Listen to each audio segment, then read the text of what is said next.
बाटोमा हिँड्दा पनि कस्तो हो कि छुट्टै फिल हुन्छ न, ब्रेक हान्नेको डरमा केही ठोक्केला भन्दा पनि केही एउटा डर होइन, एकदम क्या सजिलो तरिकाले हिँड्न सकिन्छ होइन।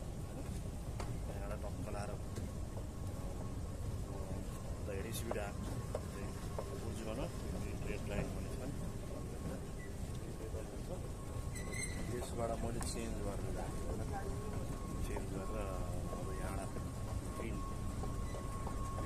मेट्रो पुगेर त्यसपछि गएँ अल्बामा भन्ने ठाउँमा जान्यो।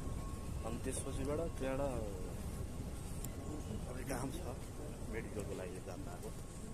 त्यसपछि धेरै तपाईँहरूलाई एउटा जग्गाहरू देख्छु त्यसमा मैले यो भिडियो त हाल्छु, एक टुक्रो गरेर हाल्छु, एक टुक्रोलाई त्यसलाई समेटेर सबै त्यसलाई बनाएर होइन 8-10 मिनटको भिडियो कति भिडियो हुन्छ सबैले हेरिदिनु होला।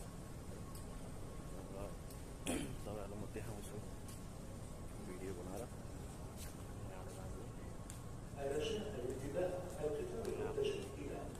पाँच मिनटमा मेट्रो चेन्ज भइरहेको छ। मेट्रो चेन्ज हुन्छ चेन्ज भएपछि अनि मेट्रो चाहिँ चढेर जानुपर्छ। अनि यहाँ कार्ड सिस्टम कार्ड पञ्च गरेर इन्ट्री गरेर अनि जाने सायद अब सबै आयो होला जस्तो लाग्छ। आयो मेट्रो आइसक्यो, मेट्रोमा गएर होइन त्यसपछिबाट अर्को स्टेसनमा गएर अनि गएर फेरि अर्को बाटो लाग्नुपर्छ। हेर्दै गरौँ ब्यागै छ खासै ब्याग त छैन।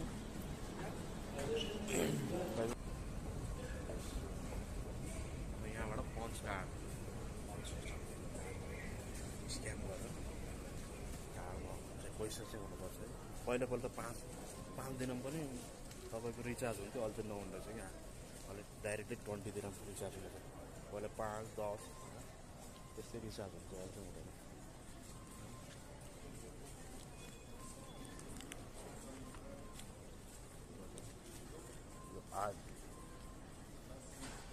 आरटिओ लेखेको कारण चाहिँ आरटिओ लेखेको कारण यो चाहिँ पहुँच्नु त्यहाँ होइन।